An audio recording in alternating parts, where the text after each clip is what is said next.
പ്രിയമുള്ളവരെ, അസ്സലാമു അലൈക്കും വറഹ്മത്തുള്ളാഹി തആല വബറകാതുഹു. നമസ്കാരം നേരുന്നു. ഈ വീഡിയോയിലൂടെ നമ്മളറിയാൻ പോകുന്ന വാർത്ത മലപ്പുറം ജില്ലയിലെ വളവന്നൂർ അൻസാർ മസ്ജിദ് കമ്മിറ്റി സംഘടിപ്പിച്ച സൗഹൃദ ഇഫ്താർ സംഗമത്തിൽ നിന്നുള്ള മനോഹരമായ കാഴ്ചകളാണ്. സൗഹൃദ ഇഫ്താർ സംഗമത്തിൻ്റെ ഉദ്ഘാടന കർമ്മം നിർവഹിച്ചത് കുറുക്കോളി മൊയ്തീൻ സാഹിബ് MLA ആയിരുന്നു. PC കുഞ്ഞു മുഹമ്മദ് മാസ്റ്റർ അധ്യക്ഷനായിരുന്നു. KM ഫൈസി തരിയോട് മുഖ്യ പ്രഭാഷണം നടത്തി. Professor MA Sayeed, Sharafudheen Theyyampattil, MT Manaf master, Sanavas Paravanna, P Moosa Solahi, Javid Ahammed, Naseef Mayyeri പ്രസംഗിച്ചു. പവിത്രവും പരിശുദ്ധവുമായ റമദാൻ മാസത്തിന്റെ ആത്മീയ ചൈതന്യം നേടാൻ വിശ്വാസികൾക്ക് കഴിയണമെന്നും പരിശുദ്ധ മാസത്തിന്റെ അന്തസത്ത കളഞ്ഞുകുളിക്കരുതെന്നും കുറുക്കോളി മൊയ്തീൻ MLA അഭിപ്രായപ്പെട്ടു.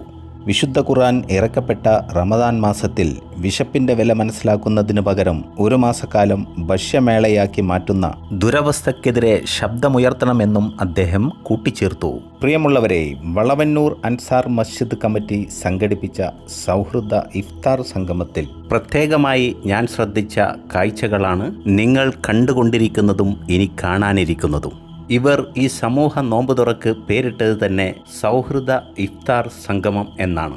അവർ നൽകിയ പേരിനോട് 100% നീതി പുലർത്തിക്കൊണ്ടാണ് സൗഹൃദ ഇഫ്താർ സംഗമത്തിൽ അൻസാർ അറബിക് കോളേജിൻ്റെ ഗ്രൗണ്ടിൽ ഒത്തുകൂടിയ ജനങ്ങളെ നിരീക്ഷിക്കുമ്പോൾ നമുക്ക് മനസ്സിലാക്കാൻ സാധിക്കുന്നത്. കാരണം ഒരുപോലെ തയ്യാറാക്കിയ തേന്മേശയ്ക്ക് ചുറ്റുമിരുന്ന് ഭക്ഷണം കഴിക്കുന്ന ഓരോരുത്തരെയും നമ്മൾ നിരീക്ഷിക്കുമ്പോൾ അതിൽ വിവിധങ്ങളായ ആദർശങ്ങളിലും ആശയങ്ങളിലും നിലപാടുകളിലും വിശ്വസിക്കുന്നവരുണ്ട്.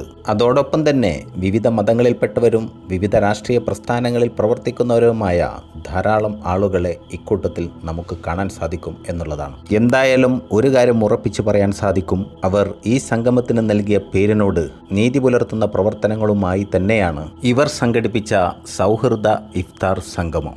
നോമ്പ് തുറന്നതിന് ശേഷമുള്ള ലഘുഭക്ഷണങ്ങളെല്ലാം കഴിച്ച് മഗ്‌രിബ് നമസ്കാരത്തിന് വേണ്ടി അൻസാർ മസ്ജിദിൻ്റെ ഉള്ളിലേക്ക് കടന്നു വരുന്നതും അതുപോലെ തന്നെ മസ്ജിദിനുള്ളിലുള്ള ഒരൽപ്പം കാഴ്ചകളൊക്കെയാണ് നമ്മളിവിടെ കണ്ടുകൊണ്ടിരിക്കുന്നത്. പ്രിയമുള്ളവരെ, വിശ്വാസങ്ങളും ആചാരങ്ങളും നമ്മൾക്കിടയിൽ പലതായിരിക്കാം. എങ്കിലും മനുഷ്യനെ മനുഷ്യനായി കാണാനും വർണ്ണവിവേചനങ്ങൾക്ക് ഇടം നൽകാതെ എല്ലാവരെയും പരിഗണിക്കാനും സ്നേഹിക്കാനും നമുക്കാകേണ്ടതുണ്ട്. വിശുദ്ധ ഖുർആൻ ഇറക്കപ്പെട്ട ഈ പുണ്യമാസത്തിൽ ധാരാളമായി വിശുദ്ധ ഖുർആൻ പാരായണം ചെയ്യാനും അതുപോലെ തന്നെ അതിൻ്റെ വരികളിലൂടെ മനുഷ്യകുലത്തോട് സർവശക്തനായ നാഥൻ്റെ സംസാരങ്ങൾ എന്തൊക്കെയാണെന്ന് മനസ്സിലാക്കാനും തയ്യാറായാൽ നമ്മുടെ ചിന്തകളിലും പ്രവൃത്തികളിലും അഭൂതപൂർവമായ മാറ്റം കൊണ്ടുവരാൻ അതിന് സാധിക്കും എന്ന് നാം തിരിച്ചറിയുക.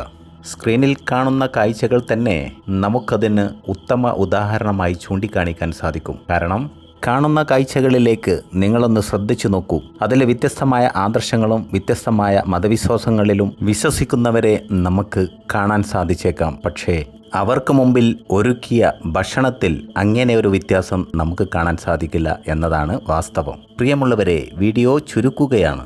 പോരായ്മകൾ സംഭവിച്ചിട്ടുണ്ടെങ്കിൽ ക്ഷമിക്കണം എന്ന അപേക്ഷയോടെ നിങ്ങൾക്ക് നന്ദി. ജയ് ഹിന്ദ്.